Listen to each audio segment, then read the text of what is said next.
Straw Hut Media. Hey y'all, welcome to another episode of Genuinely GG. I'm here with my girl Anita. Hi, Gigi. Hi. What did you just call me? Gigi. Why? I always call you Gigi. I've never called you. Yeah, you your do name. always call me Gigi. I call you Gigi or Gigi. Gigi. You call me Gigi more. Everyone else calls you Golnessa, I guess. Everyone calls me Golnessa. What do you want me to call you? I can't. I have to call you Gigi. I like Gigi, but I don't Gigi. like when you call me Gigi. Why? I don't know. It's just so impersonal. No, that's more personal. That's like my little nickname for you that you. It wasn't you made your it up for, little nickname. You made it your nickname. It was from Shaw's of Sunset, it's like, and you started calling me Gigi. I think that's what it is. It's like I met you literally when I met you through Reza while we were filming the show. So it's like we kind of know each other because of the show.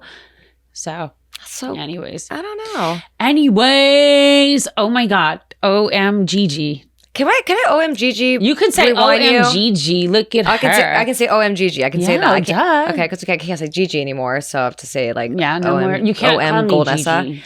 Why are you wearing your wedding band? Am I allowed to ask? You can ask if you want.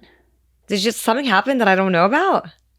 I know everything, but I guess I don't know. Are you kidding me? Why? No. You're just wearing it because it's a really beautiful big diamond. I love it. Yeah. Yeah. I need to borrow that sometime. Girl, now's the time. Now's the time. Put it on. Why not? Sharing is caring. It's mine. Whoa. Okay. Let's see it on your hand. Holy shit. Oh my God, that looks so good on you. Yeah. Oh, you need a ring on your finger. Okay. But not tied to a man. Just a ring on the finger. Just a ring on the finger? Yeah. That's what I have it tied to you. Oh, and we can get like matching diamonds. We could the sisterhood of the traveling ring. Yes. This is what best friends do for each other. So why don't you buy the ring and we can share that ring? Okay, you can have your ring back. Okay, I didn't mean to interrupt. So let's go back to what you were getting ready to say. Speaking of rings, let's talk about the ultimate ring collector of them all. One of my idols, Miss J-Lo. She's officially back with Ben. It's like official.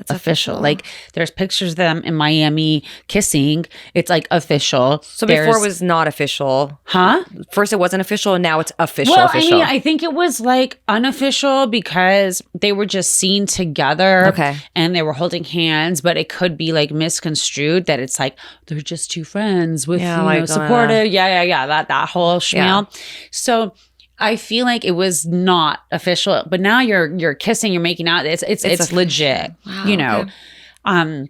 There's this photo of him that it was worrisome to me though.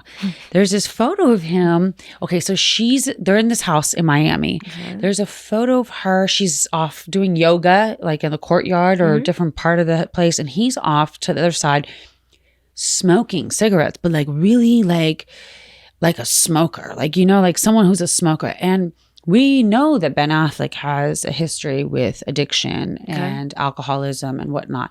So I got a little weird and worried, like, because I was like, because I was so excited that they were back together. But then I was like, when I saw that, I'm like, holy shit. Because when he was with the other Jennifer, baby mama, Jennifer Garner, his wife, he had a bunch of sobriety rehab issues. And there's even photos in 2018 where she's driving the car, like tossing him a trash bag. Like he's in the back, like taking him to rehab to like leave him. And it was like one of those final moments situation. And then I see J-Lo, who just exudes health and fitness and youth and beauty. And, I'm like, I'm trying to understand this balance between this guy who's just really going in on that cigarette, sitting in a chair, a little bit of a pot belly, and then this chick on the background doing yoga, 500 years old, looks like she's 10. You know what I mean? Like, I'm trying to figure out, is this a rebound for her? There is an intense history that's there. So it's a little dangerous when there's those situations. But I'm kind of worried for Ben because there was something I read that Ben said before in an interview because of his rehab stuff. He said, well, they call it a disease of chronic relapse, so there's no way to know. it's important to be mindful that the whole key to sobriety is recognizing that the potential for relapse exists. He then says, for me, I've noticed my relapses have been associated with feeling like I was all better. I'd say to myself, it's not really a problem anymore. I can have a drink like a normal person. I'm fine now. Mm-hmm. And that's probably when his relapse typically, would hit. So I feel like there's so many different types of sobriety, and there's different addicts. Mm-hmm. I feel like I went to rehab for hard drugs, in 2005. I did 120 days in rehab. I did my time. I came out. Some years later, I started drinking alcohol, and I wasn't a heavy drinker ever. I didn't become a heavy drinker until things started getting really heavy in my life. My RA got really bad and painful, and I started picking up the bottle and painkillers. Mm-hmm. So I sort of didn't call that a relapse because I didn't have that issue. Most people in sobriety might call that a relapse or like, well, it's another form. Yeah. But to me, I didn't. I'm like, it was a new form of addiction. It was a new form of needing it. I needed drugs before for different reasons that I needed now the alcohol. Yeah. So I got over that whole situation, and now I can have an occasional drink and it's not an issue. I smoke my pot. It doesn't affect me and lead me into other drugs. So I feel like it's really an interesting topic of a conversation to see who gets affected and how. And, for Ben Affleck, I hope this is not something that, they fall in love again and there's a breakup and there's a relapse. But on the topic of sobriety, I'm excited to go ahead and introduce our guests because that's what they're here for, to really have that conversation, what sobriety looks like in different addict worlds, You know her from Shaws of Sunset. You know she doesn't hold back. I started using drugs when I was very young, and it took a large part of my life. I checked into rehab when I was about 25 years old, so a large part of my life went to drugs and hard drugs. This is Genuinely Gigi. My first guest is a model, actress, reality television personality, and very importantly, she's an addiction recovery advocate that also practices sobriety. We saw her as Brandi Glanville's friend on Real Housewives of Beverly Hills, but to many others, she was known as the model who checked herself into celebrity rehab with Dr. Drew. We watched her evolve into all the things that she had manifested in by becoming sober, and she now tries to help thousands who are battling addiction. Please give a Genuinely Gigi welcome to Jennifer Gimenez. Hi, Jennifer. How are you? Hi. Thank you. Thank you so much for having me on. Oh, thank you for being here. Thank you for being here. I'm going to get right into it and introduce our next guest as well, because our next guest has a smile that can warm up an entire room. He is an actor that has graced every screen around the world. He has received a Golden Globe nomination for the lead role in the 1978 film King of Gypsies, with another 2 Golden Globe nominations for films Star 80 and Runaway Train, which he was also nominated for an Academy Award. Cocaine and cannabis caused a few legal problems as well as domestic issues, and in 1995, it was his actions on his family that led him into sobriety. After proving to his family that he's a better person because of cannabis, his wife and stepson could not help but notice that what he is saying is true and that cannabis is in fact a medicine. I really don't need to introduce this man anymore because you guys already know who he is. He is the amazing Mr. Eric Roberts. Welcome, Mr. Eric Roberts. Hi. Hello, hello, hello. So good to be here. Thank you. How are you guys? Well, this is my co-host, Anita Gohari, over here. Nice to meet you guys. She helps me get. Hi. She helps me get things going. We're very different. We've been friends for many, many years, and our differences sort of make it interesting for us to have conversations. And I like to really shake the table a little bit with certain conversations that I think a lot of people maybe are a little too nervous to discuss. And I really wanted to discuss with you guys is what sobriety looks like in different people's minds and in different people's lives. I myself have a sober story as well. I started using when I was about 11 and a half. it was, I was younger than most of the kids my age. I have an older sister, and she sort of was like, you're going to, come across this at one point. So she forced my head over a bong, and I took the hit. And then from there on, it was, I'm going to be cool like my big sister. So I started buying it, and that turned into Coke, and that turned into X, and that turned to this and this and this. And then I went to rehab. But I smoke pot. So I feel comfortable calling myself sober because those drugs were the things that I did. But I feel a lot of people get upset and offended when I call myself sober because I still smoke pot and might have an occasional glass of wine or two. So I would love to, Jennifer, let's start with you. If you can explain to me what sobriety is to you. I thank you so much for being so honest and so open about this, because I think it's important that we all have this communication and that we have this open conversation. I feel like there's so many roads to recovery.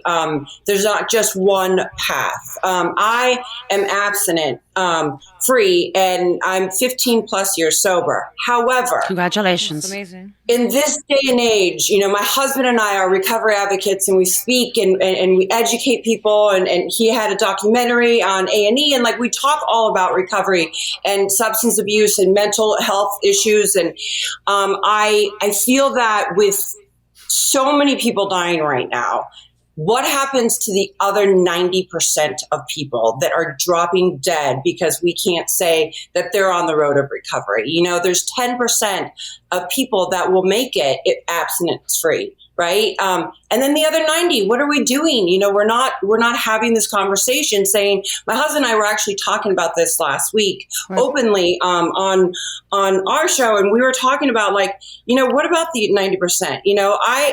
I'm a long hauler from COVID, and I have a lot of chronic pain, this chronic pain that I've been to so many doctors. I get IV infusions. I have the ability right now to see doctors and see which way to go. There was a time about 3 weeks ago, we were in Florida, and I was in so much pain. In 1 week, I was going to go to the hospital 3 different times. Wow. And we did the math, and I said, they're going to give me opiates and morphine when I go in there because I'm in pain. Then they're going to give me a bottle of prescription drugs or something of opiates. And then what? It's going to help. But then what happens? I can easily get hooked on it. And my husband looked at me and he said, babe, if you need to smoke weed, then do it, or take, CBD or right, with THC in it. And I looked at him and I was like, that option's a lot better than getting hooked on opiates, and then possibly getting hooked, right, and dying, right? Mm-hmm. I ended up getting CBD and I ended up doing other ways, and I didn't do that. Right. But I have to have an open conversation with myself and other people about this, and my drug of choice was cocaine, but I was kind of like a trash can. I did anything and everything just because I needed to numb my pain. Once we deal with our traumas, then life is a little different, right, and so my outlook on recovery, I'm 12 steps help me, and but I've evolved in the last 15 years. I've implemented many different things through the years, like drum circle, this and that, IV infusion. There's many different ways of getting sober today. Right. Right. So I think that we can't just put a label on it. Now, me going and doing heroin and doing meth because I was a coke addict doesn't mean I'm sober. Right. Do you know what I mean? Right. If I'm using, things to better myself, and in one way, I think, it's just a different time today, and so many people, especially after COVID, so many people are dying, not just from drug addiction, but from mental health and blowing their brains out. And if there's a way that we can have, we can help people, then let's go for it. And let's talk about that. I agree. That was very well said. Thank you for that, Jennifer. Yeah. Eric, what about you? How do you categorize your sobriety? I don't, because I'm not sober, so I would not be as insulting to everybody who is. I will smoke marijuana. Yes. I was never a big drinker, so that was never an issue. And the last time I did lots of cocaine would have been 1991. I think I never saw the drug again after 1992 or 3. I don't remember now, but it was a long time ago. And but what pot did for me was I have no anxiety. when I do pot. And I have real anxiety issues, which is a problem for an actor. But the problem I have is if I get stoned and then I act, I don't talk well. So I don't speak well on intoxicants. So I can't get high and then work. So it does relieve anxiety, but not in the working process. I have to find out myself.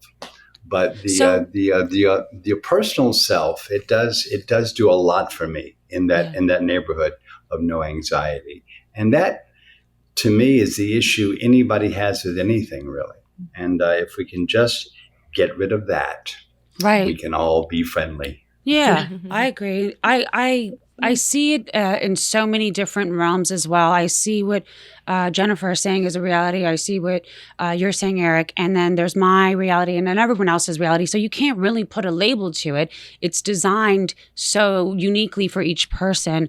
But I still sort of consider myself sober. And I don't know if I'm offending anyone by saying that because I started using drugs when I was very young and it took a large part of my life.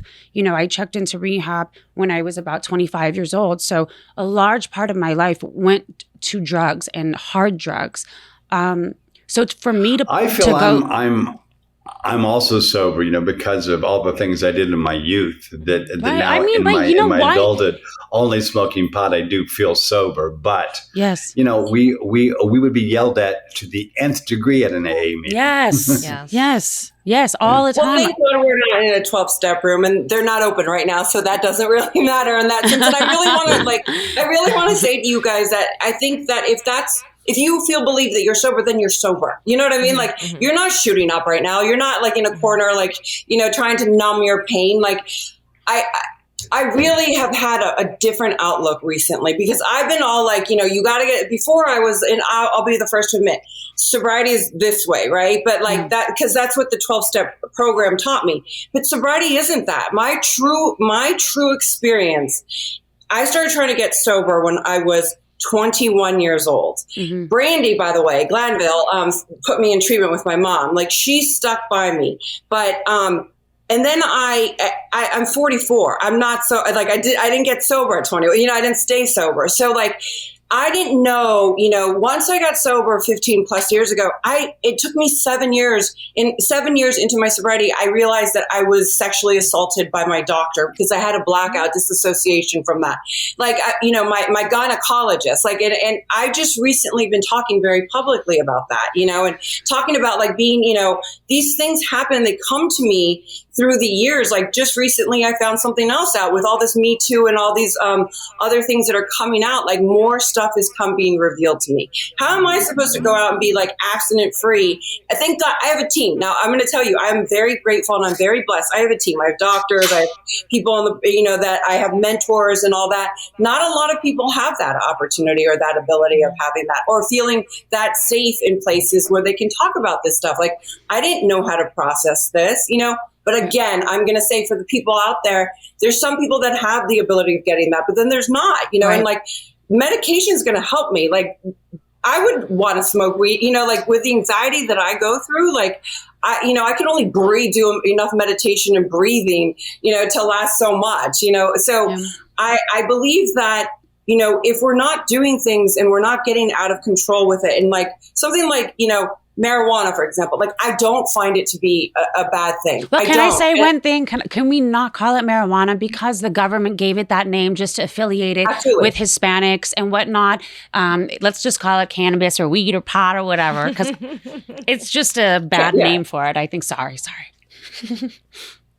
Absolutely. And, you know, that's the thing. It's like, we don't know. I don't know that, like, it gives it a stigma to it, you know, and it's like being open to learn, you know, and that's what where we're at right now, that we just need to be open to acceptance within each other and for each other. Not to make it all about this, but, you know, cannabis has always been cannabis. It's always been a very light high and a very, you know, convenient, easy to do, easy to get rid of, easy to partake of. And but it was rivaling, you know, cotton at the turn of the 20th century as a fabric, as a useful thing to have. Yes. And it was rivaling cotton, and the cotton industry, I was told, said, guys, we have to get rid of hemp. And they said, no problem. We'll just call it a class 1 drug because you get high on it. Okay, great. You do that. Like heroin? Yeah, like heroin. Great. And they got rid of pot. Wow. That's what happened. It wasn't about getting high. Yeah. It was about industry. I wanted to go back on something that actually, Eric, that you said.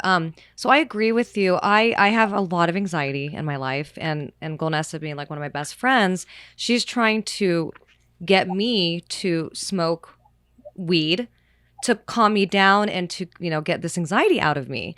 And I agree with you. You can't function and you can't do your lines in movies on set so that's kind of my biggest argument with her, because I'm different though, because I'm not consuming it once or twice a day. I'm up at 5 a.m. By 6 a.m., my first joint is in my mouth. My last joint leaves my mouth by midnight when I'm ready to go to bed. So I have trained my body. I find that endearing, but I do. You know what? I have an autoimmune disease. So I have been under chemotherapy for almost 13 years now. I inject myself once a week in the stomach. It's been my life. It's something I accepted, but it got to a point where, same as Jennifer, my mom said, we have to figure out an alternate route to this. And that's when she went and found this specific doctor, Dr. Alan Frankel, and he's an MD, and he taught me about cannabis as a medicine. And then I began researching and I never stopped. And then I have multiple companies because of it, because it changed me. So after about a year and a half, almost 2 years of me consuming cannabis, my doctor said, you're in remission.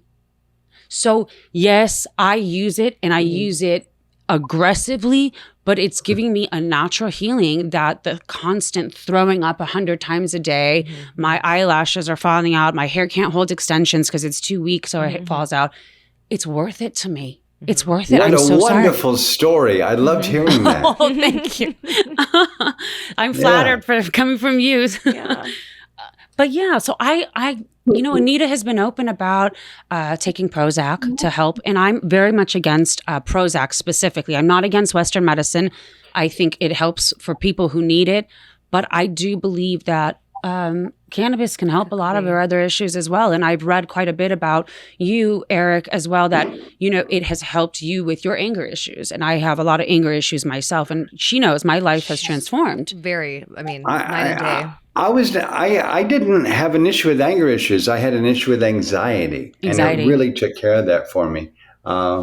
It really does. And I love my life because of pot. Even when I'm not high, it maintains a balance for me. Right. So it does. So even when it just overall has helped you. So even when you're not, let's say you don't have to smoke pot every day to have the benefits from it. You can smoke pot, once every other day, just a little bit, and maintain that balance. Yeah, that's right. That's right, because our bodies have an endocannabinoid system. So when we do smoke it, it latches on, and it sits on our fat cells. And there's a great thing now called vaporizing, so you don't even have to smoke. So let me ask you guys something, because we're talking about addiction here. I want to know individually if you guys believe addiction is a disease. I believe in the big book. Yes. The big book for AA has all the answers to any kind of addiction there is, and any kind of undertaking of taking control of your involvement in addiction. It's got all the answers, and it works. It works for everybody every time if you commit. So I have to lean on them and say they call it a disease, and I have to agree with them. I don't look at it as a disease. I look at it as a disorder. But that's just me. It's just personal. You can call it what you want. I don't see it as a disease, but that's just me personally. The big book does, and I am a lover of that book, so I would have to agree with whatever they say. I have to say I agree with you. I believe, I love that you call it a disorder. I do believe it's hereditary. It's a gene. There's a difference though on this for me, is that my husband's in recovery. So both of us say we're both, 20 years old and we're, or 12 years old and, he comes from no trauma. His family's very open and they have communication skills and all this. I have no communication skills. I have a lot of trauma. We both take that first drink. The chances of me becoming an addict are higher than him, for example, right? Mm-hmm. He may go toy with it for a little while, but then he gets back on the road because he has coping skills. I don't. So given that, I do believe that disorder, that disease progresses and it gets worse. Like my first drink was at 12. I didn't know about addiction, recovery, disease, or anything like that. I just knew it made me feel like a cross between Wonder Woman and She-Ra. Like I felt at that moment with that first drink, not knowing that like I was invincible. And the progression of my disease led me to everything and anything else. So I do believe it's a disorder disease. I believe it's hereditary, but I also believe that there is hope for those who have the families have changed things around and broken that cycle and given with their children. That doesn't mean that the children grow up and be a full-fledged alcoholic drug addict. You and I might have similar schooling in the fields because I went to LMU for my KDAC. And I think you do help inside of stuff like that, right? You doing stuff like that with, So I went to LMU specifically to study addiction treatment, especially with dual diagnosis people. So when it came to the addiction as a disease model, that was when the program separated and you figured out who's calling it a disease and who's calling it a choice. After I went through that process, I had an amazing professor and my course was for choice theory. And I understood, to my understanding, that it is not a genetic thing, but what it is that some people have a genetic propensity that's lower of D2 receptors. And those D2 receptors, when we lack them, it causes impulsivity. And people who are impulsive are more bound to addiction and needing things. It's an impulsive thing. So yes, trying to structure a child and understanding maybe they lack a little D2 receptors because they're a little feisty. I wish my parents knew that about me. We're going to take a quick break, but when we come back... I'm sorry, I'm like the biggest nerd. I've never tried any type of drugs except pot, which I don't think that counts. Well, you have to try mushrooms. You have to try mushrooms. I do? Highly recommend. Eric, will you do it with me? Or will you chaperone it?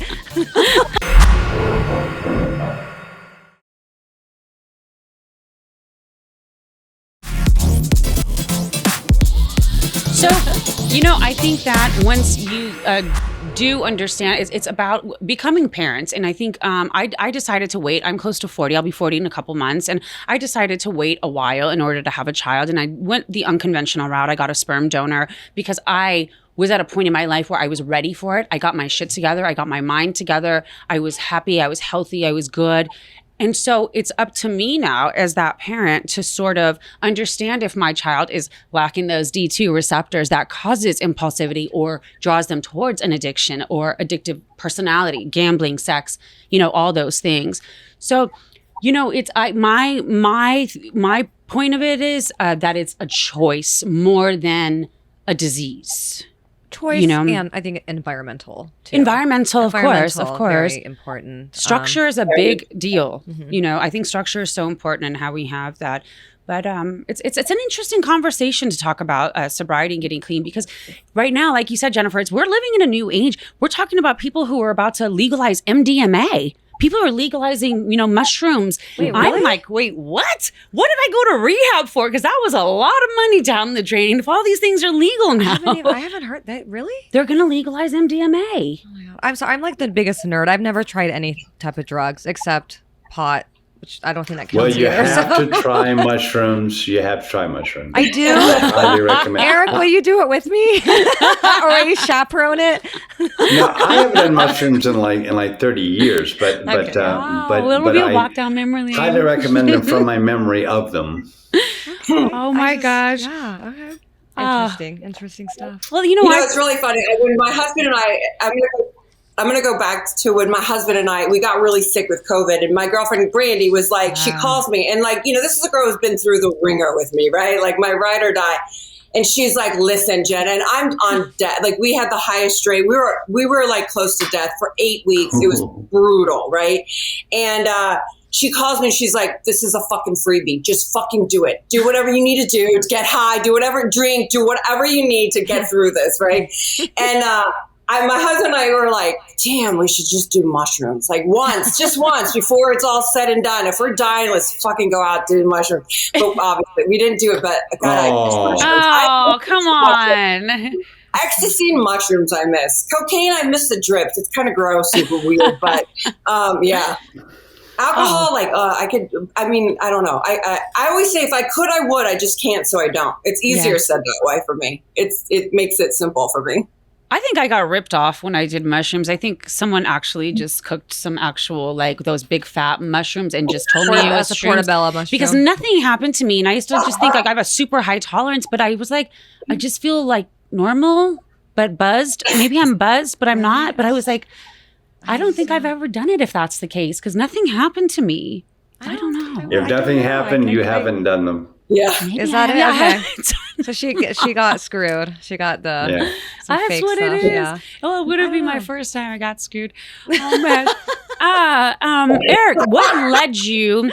I know your 1,000 days of self-imposed prohibition of cannabis was more so for you to show your family that cannabis is not a negative thing in your life, that it is something that you feel is aiding you, again, because you said you have anxiety. How did you come up with this concept of the 1,000 days? Why 1,000 days? Why not 100 or 10? The presentation is wrong. I didn't have to show my family, because my family is the hippest, smartest, most aware, most tuned into this kind of behavior of any family you've ever hung around. So I don't have to do anything, for their acceptance or understanding. They're great, all of them by themselves. Every member of them are fantastic. No, I did it to see, and I gave myself that number 1,000 days because it's a dramatic figure, and it's also not a month. It's not 3 months. It's 1,000 days. It's a lot. It's about 3 years. It's a real group of time, and it also sounds very dramatic. So when you get up to 900 days, you're doing something. You feel really good about it. And so it's also the presentation. 1,000 days sounds cool. I was just doing it to find out if I could, and I could, and I can, and I will again, I'm sure. And it's just. When you did do your 1,000 days, I don't know, you did say you have an occasional drink or something. Did you abstain from everything? I don't drink. I'm not a drinker. Oh, you're not. You don't was. drink at all. No. Do you drink at all, Jennifer? Or that was your DOC, your drug of choice, alcohol, that was your big thing? I don't drink at all. I haven't taken anything mind-altering on my own at all. Well, when you guys hear about people like Drew Barrymore, for instance, who went through such intense, drug situations, alcohol situations, and now she has her own wine brand and she drinks, and she says she finally got to this place where she can. I mean, I don't know, because I don't think I can ever do cocaine again. I don't think I can. I think I would. I don't know what I would do if I don't know. So I wouldn't even test myself for something like that, So I find that interesting, when people do that. Do you guys ever wonder, what did that person have? When Jennifer, when you say, I can't do that for myself, what did that person have that they could? So for me, like I said, I started getting sober when I was 21 years old. I started going into the 12-step rooms. And, what I would do is I would clean up really quick, right? And I'd start getting everything back, the jobs, the men, blah, blah, blah, whatever. And that hole inside, what I suffer from is a spiritual malady. And that hole, that void just got bigger and bigger in the inside. And on the outside, I made everything, I call it shiny and pretty. I just made it all look okay. But meanwhile, I'm dying on the inside. I didn't know how to communicate the way I am right now. And it took the spirit for me to get spiritual tools, learn to have vocabulary, understand why I was feeling what I was feeling, and doing all that in recovery. Every time I was a chronic relapser. I would get sober, I'd get a job, and then I'd relapse again, or I'd get a guy, whatever it was. And nothing was fixing that hole inside. So when every now and then I'll be like, a glass of wine sounds good. Like, first of all, I wasn't a wine drinker. Like, I didn't like the taste of wine. I'll drink it. I drink it in the end. I mean, of course I drink anything that came my way, but I wouldn't even know how to order a glass of wine at a restaurant or anything. And like a couple years ago, I'm like, God, smoking a joint on the beach and listening to Bob Marley, who sounds so cool. Like when I smoked cannabis before, back in the day, I was a paranoid schizophrenic. I'd be like, oh my God, that's Shadow. Like, so I really realistically wouldn't be on the beach listening to Bob Marley, chilling, smoking weed. Like, that's just not who I am. However, I know that one drink leads me to my drug of choice and everything in between. And again, today, in this day and age, you take one, you don't know what you're buying out there. You think you know that drug dealer, they're giving you fentanyl and everything. I know, I have seen people, I have witnessed it. The last 8.5 years of my life, I have dedicated my life to speaking all across the country, working with other addicts, people with mental health. I have been in the trenches. Like my husband and I have been doing this, and then we finally teamed up together and we're doing it together. But let me tell you, I have seen people that I love drop dead and die from that one pill, that one line, that one injection, and they're gone. They have no future. And that's my fear is me, Jenny, sober today. I don't know what I'm buying out there. Like, why would I even want to try it? So like that one drink or drug leads me to everything and anything else. What's fascinating though are people like Drew Barrymore who went through the 12 steps and has decided that I'm going to drink now. So she's drinking, and she's not a drunk, but she's having a drink whenever she wants one, and she's saying it's okay with her. Right. And she has her own show now. That's a huge responsibility. If you had any idea the pressure and the responsibility and the stuff you have to deal with as the host of a talk show, oh my God, it's a headache. I wouldn't want the job for love nor money, but it's a big responsibility. Obviously, she's cool. Right. So there are ways around what AA tells you. Now, AA, I have to say, as someone who is not an alcoholic by a definition, but AA is always right. They never fail anybody. So you have to give that book credit. But there are exceptions like Drew Barrymore. And I do believe also to kind of add on to what you're saying, I believe that there are people out there that are problem drinkers. They deal with a problem and they no longer have like a drinking problem. They can go out there and do their things. And I actually know Drew Barrymore, and I worked with her years ago in Charlie's Angels. And I got to tell you, I mean, I've hung out with her back in the day. That woman is a powerhouse, and how she handles everything is phenomenal. She's a cool lady. But amazing things to say about her. And to know that she had a problem and know back then too, and then that she, started doing all this stuff and drinking just fine. Like, she's dealt with her issues, and I'm not saying everyone's like that, but I just know that if I were to take that drink, I don't know, every time I've relapsed, it was that maybe I'm not a problem drinker. Maybe I'm not an alcoholic. And sure enough, for me, my experience is I am a problem drinker. So I just choose not to do it. Good girl. Right. Yeah. Smart. That's what it comes down to. I think what you said in the beginning of the podcast was there's no way to label it because it looks different in everybody's eyes. And I think it's okay. I think as long as you are doing what you think is protecting yourself at all costs and your sanity and your happiness and your peace and your family's happiness and their peace, then it's okay, whatever it looks like. It's okay. I really am so grateful to have both of you guys on.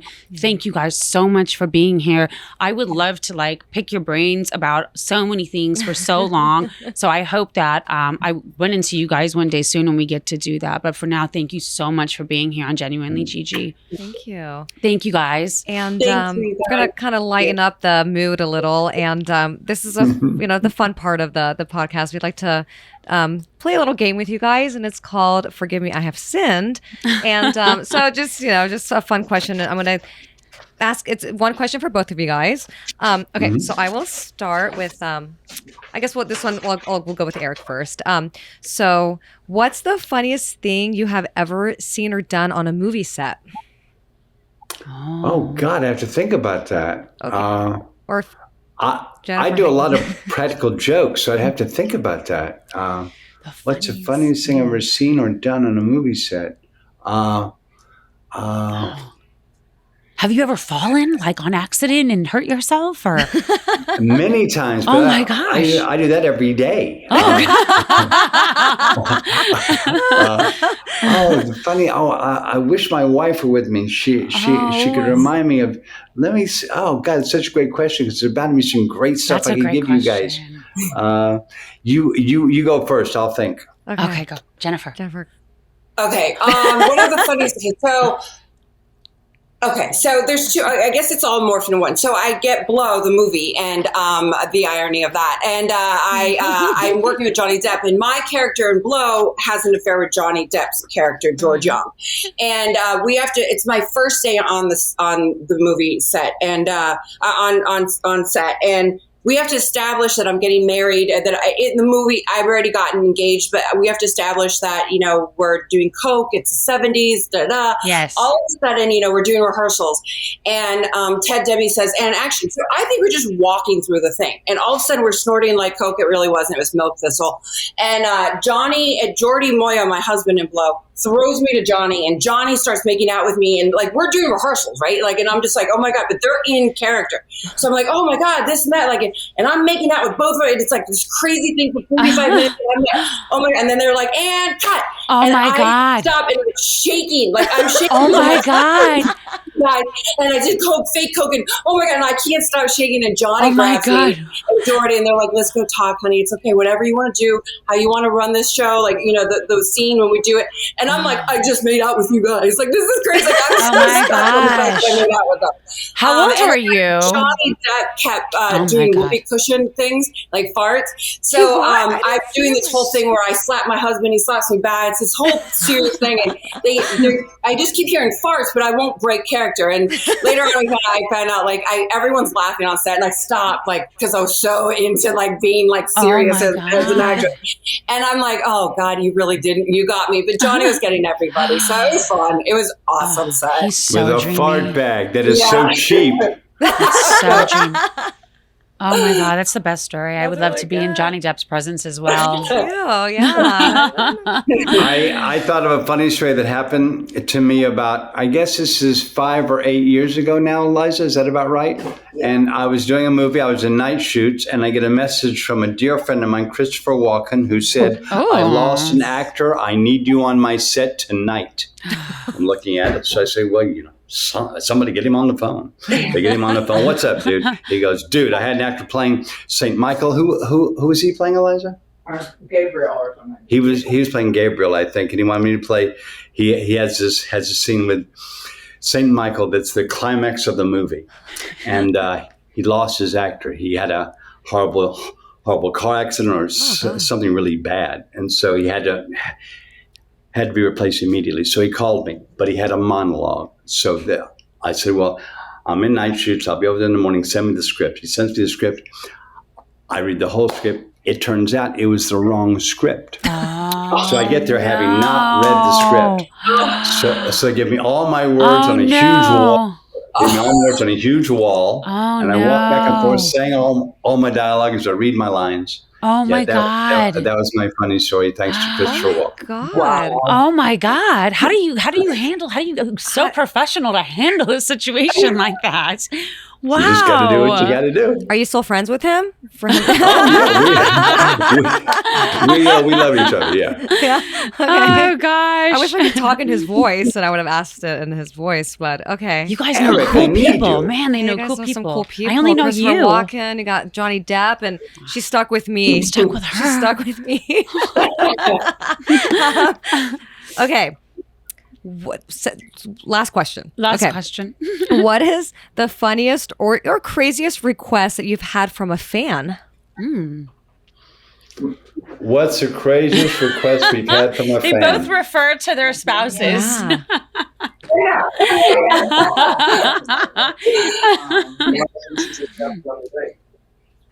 I'm asked to impersonate a lot of my characters, and my characters are 8 times out of 10 a creep. So it's odd sometimes. Do you ever do it? Do you ever give in? I always give them wow. whatever they want, they get. If they're going to contact me, I'm going to give them what they want. Oh, wow. You're so kind. So kind. It's so much fun. Are you kidding? Oh, my goodness. Oh, what about you, Jennifer? I've been getting, it's so funny because my husband actually did a post today going, no, we're not going to pay your rent and we're not going to pay your mortgage. Like, I've been getting lately these people reaching out, and they're like these long-winded, like, listen, I relapsed. I need you to pay my car. I need you. And I'm like, what? Like, no one paid mine. It's just crazy. It varies, but those are the crazy ones lately that are coming to me, like pay my mortgages, buy me a ticket. I don't want to call my mom. You owe me. I'm like, I don't even know you. Like, I don't even know your name. So I've been getting those kind of things. I get these weird marriage proposal ones, and I always let my husband. Do you really? How flattering, though. That's so flattering. I wish someone would I'm not gonna lie. It is flattering to an extent. Yeah, and then it's just creepy after a while. Yeah. Oh, thank you guys so much for playing our That's game. Thank you for being here. See you guys out there. You betcha. See you soon. Thank you. Bye-bye. Bye. Thanks, guys. We're going to take a quick break. But when we come back, My fear was that I would, number one, get addicted the first time I ever tried something. To like any drug, like Coke. Because Coke was a popular one, especially, living in LA, Hollywood. I mean, it's everywhere. And it was all around me in college. And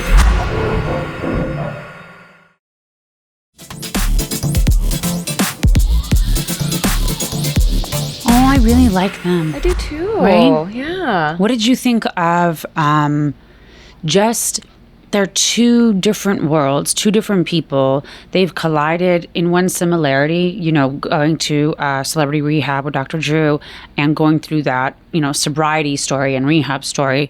But they have such different, versions of what their sobriety looks like. Or in Eric's words, he doesn't want to call it sobriety because he doesn't want to offend anyone. Yeah. What did you think of that?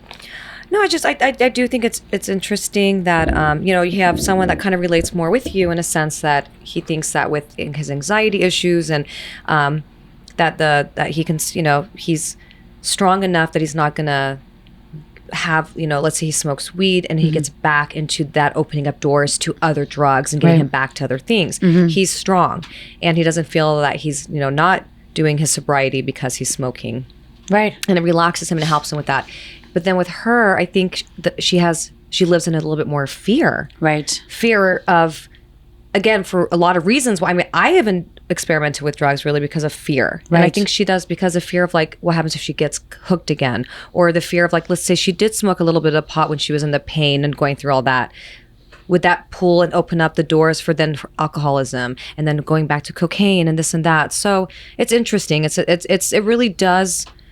It's really just different, and I don't think there's like a big cutoff of what sobriety is. It really just what it is in your mind and your heart and what. Right. Well, you said you also had fears of drugs and stuff. What were your fears like? My fear was that I would, number one, get addicted the first time I ever tried something. To like any drug, like Coke. Because Coke was a popular one, especially, living in LA, Hollywood. I mean, it's everywhere. And it was all around me in college and all around me when I lived in when I first moved to LA and stuff. So I was scared of that. But then I was also scared of the addiction, also that I would be that one person that dies from the first time of trying it. Like, or I don't know, it was just fear. Yeah. Fear. That's a good fear to have. If it makes you not try the drugs, that's a great fear to have. I don't know. Yeah. But then I also feel like I've missed out a little bit in life. I'm just like, I guess I can kind of get it. Like when you get drunk to the point that you're not blacked out and stuff, I'm still out of my element. And so I can kind of, be goofy or whatever. And I think smoking weed is the same thing. I've experimented with it like just a handful of times. And so I think... I don't know. I think I missed out a little bit on life. Oh, well, I don't think you did. I really don't think you did. And take it from someone who has, had all those funds. I haven't missed out on any of those kind of things. You're not missing much because Coke is just gross. It makes your palms sweat. You can't feel anything in your face anymore. One line is never enough. You have to keep going. You can't stop.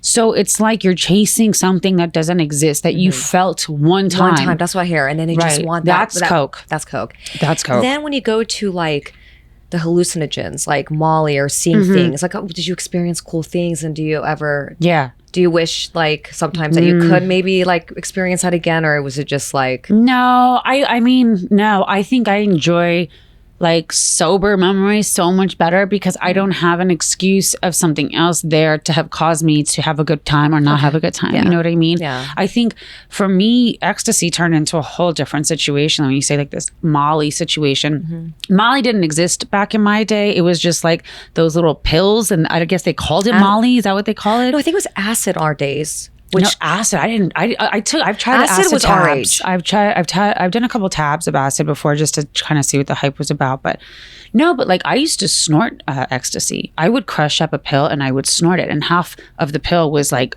good for me. But I overdosed one time. I wrote like a 48-page letter to my parents, front and back by hand, in my friend's bathroom on the floor because I thought, this is it, I'm dying. Wow. Do you have this letter? I gave it to my parents. So they have it somewhere. I went to them the next morning. I drove to their house so dead, like thinking that this is my end, and I handed them the letter. I don't know if they figured I was super fucked up when I wrote it, because no one ever talked to me about it ever. No, never. It never came up after. That was just my like dad one time said to me like, I was always worried if I died one day and my kids don't know how much I love them, but that letter you wrote me, tells me that you know how much I love you and care for you. And I was like, oh my God, my high ass drug writing letter ass just made my dad sentimental about something I did while I was fucking lit on the ground of the So it kind of feels bad. Like my dad, really felt that I was doing, I don't know. So it's not worth it to me. It's not worth it to me. I'd rather just smoke pot. I could smoke a super, super, super strong sativa and have that same feeling as doing a line of cocaine. Yeah? Oh, okay. 100%. I mean, I wouldn't You're going to find out. Yeah. No, it freaks me out. So wait, can we just go back to this 48-page like letter thing? Oh yeah. Can we? That's a whole other podcast because I am going to go to your dad. Oh my gosh. I think I'm your dad's favorite. They don't know I was on go to something. Your dad they don't know I was overdosing. Don't tell them. I'm not going to tell them. I have to see this letter. Anita, no way. No way. Are you crazy? Why would you want to see a letter I wrote to my parents when I thought I was dying?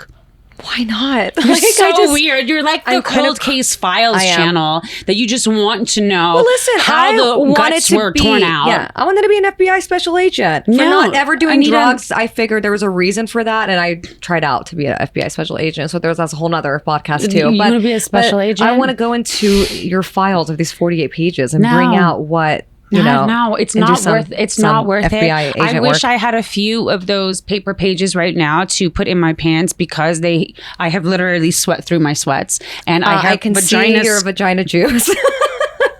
Like I am. It's vagina skid mark. Oh, there's a hair, but it's not a pube. My God, this is actually from my head. Really grossed out by my hair. By GG I'm gonna right now. just kind of fan it a little bit. This is just it's a little too much in here right now. Like, okay. It's this whole cocaine and 48-page talk, and I'm overdosing right now. So while you're fanning out your vagina, because it's really hot in here, but I like to go back to that. This was, it was pretty educational, and it was great how everyone's so open about it, and everyone's like here to educate others and let them know that everyone's on their own journey, and it's you just have to figure out what works for you. That's right. And what doesn't. And people shouldn't be ashamed of if they do have an issue, if they have an addiction, or they don't know if they have an addiction.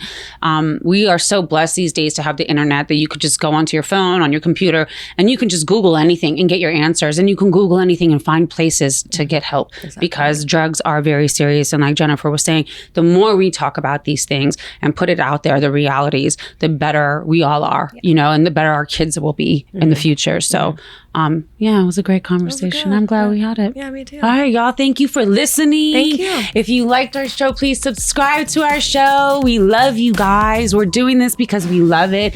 We love being with each other, and we love giving y'all some of us. So subscribe, write a review, give me a rating, and I'll see you guys next time on Genuinely Gigi. Thanks for listening to Genuinely Gigi. Download new episodes every week. And if you haven't already, subscribe. And be sure to leave us a rating and review. And while you're at it, check out some of the other great shows available on Straw Hut Media.